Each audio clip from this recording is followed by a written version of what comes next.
The knock came just past midnight, so faint that Caleb's heart almost mistook it for the wind. The desert had a way of playing tricks on the mind after dark, whispering through cracked wood and rattling loose boards, until a man questioned what was real. Caleb sat behind the counter of his small trading post, lantern burning low, rifle within reach. No one with sense traveled these lands at night. Anyone who did usually carried trouble with them. Then the knock came again, clearer this time, slow, weak, human.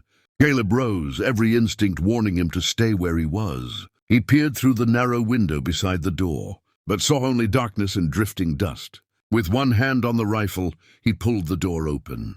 A woman stood there. She was Apache, young, but hardened by something far older than years. Her dark hair hung loose and tangled, her skin streaked with dirt and dried blood. She wore nothing but a torn piece of cloth wrapped around her body, barely enough to protect her from the cold night air. Yet it was not her appearance that unsettled Caleb most, it was her eyes.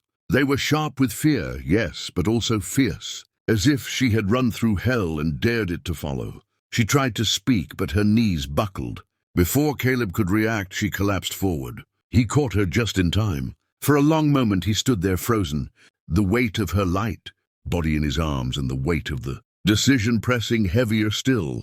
Helping her could bring soldiers, settlers, or worse. Turning her away would almost certainly mean death. The desert showed no mercy to the weak, especially at night. Caleb shut the door. He laid her gently near the fire, fetched water, and wrapped her in a blanket, careful not to linger where he was not invited. Her breathing was shallow but steady. She murmured words he did not understand, caught between fear and exhaustion. As he sat back, watching the flames dance across the walls, Caleb realized something had already changed. The night no longer felt empty. It felt charged, as if fate itself had knocked on his door, wearing desperation and courage in equal measure. Outside, the wind howled across the plains. Inside, a stranger slept, safe for now. And Caleb's heart knew that by letting her stay, even for one night, he had stepped onto a path he could no longer avoid. Morning crept into the trading post slowly, pale light slipping through the dusty windows and settling across the wooden floor.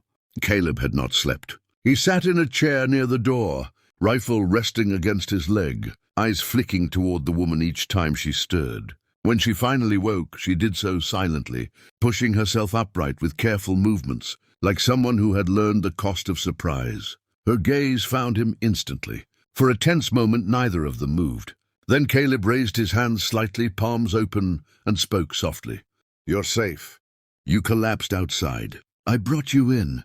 His words sounded clumsy in his own ears. She studied him, the blanket clutched tightly around her shoulders. Her eyes took in the room, the shelves of trade goods, the cold stove, the single door. Only then did some of the fear ease from her face. She spoke a word he did not understand, then another, slower this time. "Nalin." Caleb nodded. "Caleb."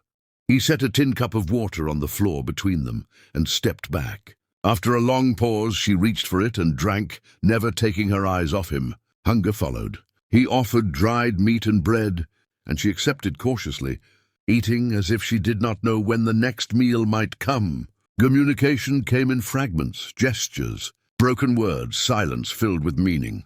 Nalin pointed east, then made a sharp motion with her hand, mimicking horses. Her jaw tightened. Caleb understood enough. Someone had been chasing her. The distant sound of hooves confirmed it. Caleb stiffened and moved to the window. Dust rose along the ridge. 3 riders cutting across the morning light. Soldiers. His stomach tightened. He glanced back at Nalin. Fear flashed across her face, sharp and immediate. "Back room," he whispered, guiding her toward the narrow space behind stacked crates. He pulled a tarp over her and pressed a finger to his lips. She nodded once. The knock that followed was firm, confident. Caleb opened the door to 3 uniformed men. They asked questions. Had he seen anyone pass through, any Apache in the area? Their eyes searched his face, the room behind him. Caleb lied. He spoke calmly, evenly, as if the words did not carry danger. The soldiers lingered unconvinced, before finally riding off to search elsewhere. When the silence returned, Caleb closed the door and leaned against it, breath shaky. In that moment, he understood the line he had crossed. He helped Nalin out of hiding, and when she looked at him, something unspoken passed between them. Trust had begun, not from comfort but from risk shared.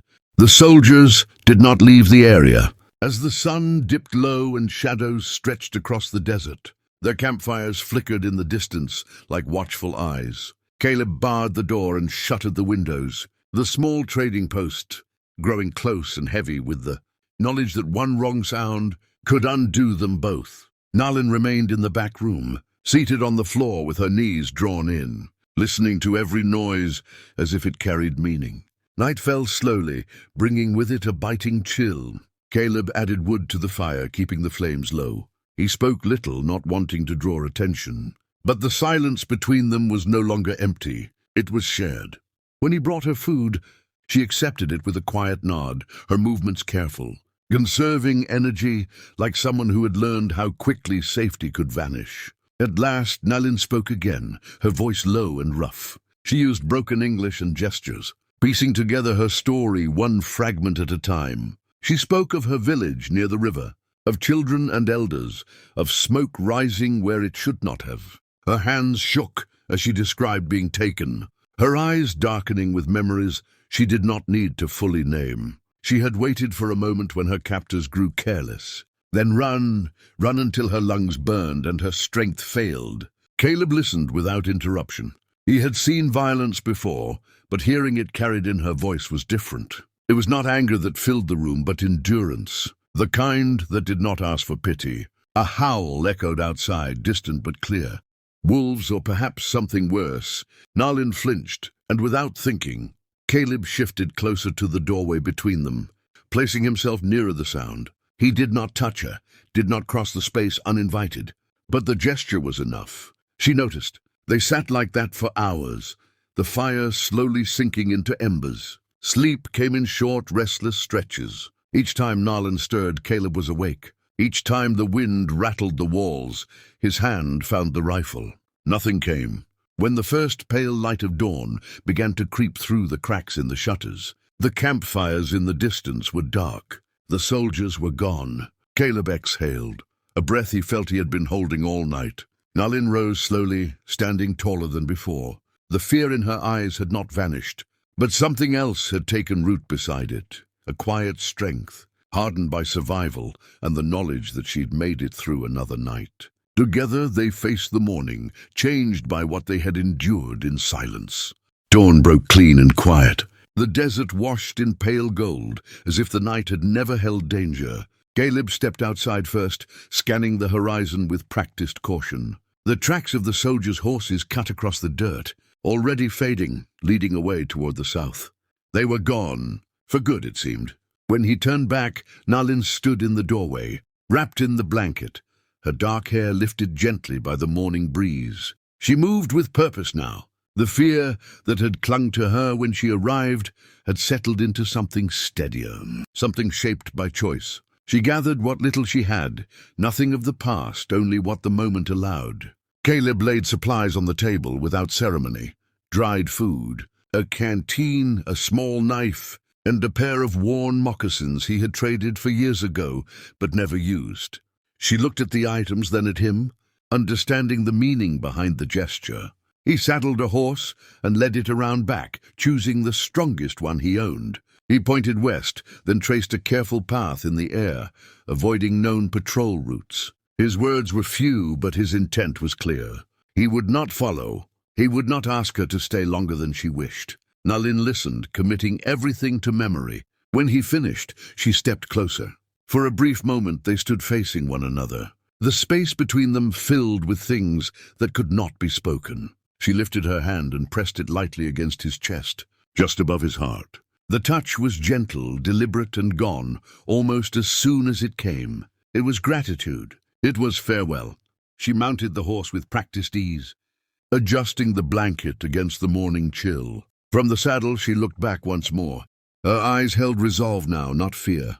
She nodded, a small but meaningful gesture, then turned and rode toward the open desert, becoming smaller with every step until the land swallowed her whole. Caleb remained where he was long after she disappeared. The trading post felt different, quieter yet fuller somehow. He returned inside and stood near the door, remembering the sound of her knock, the weight of her collapse, the night that had tested him. He understood now that courage was not always loud or heroic. Sometimes it was a door opened at the right moment, a lie told to protect a stranger, or the decision to let someone go when staying would be easier.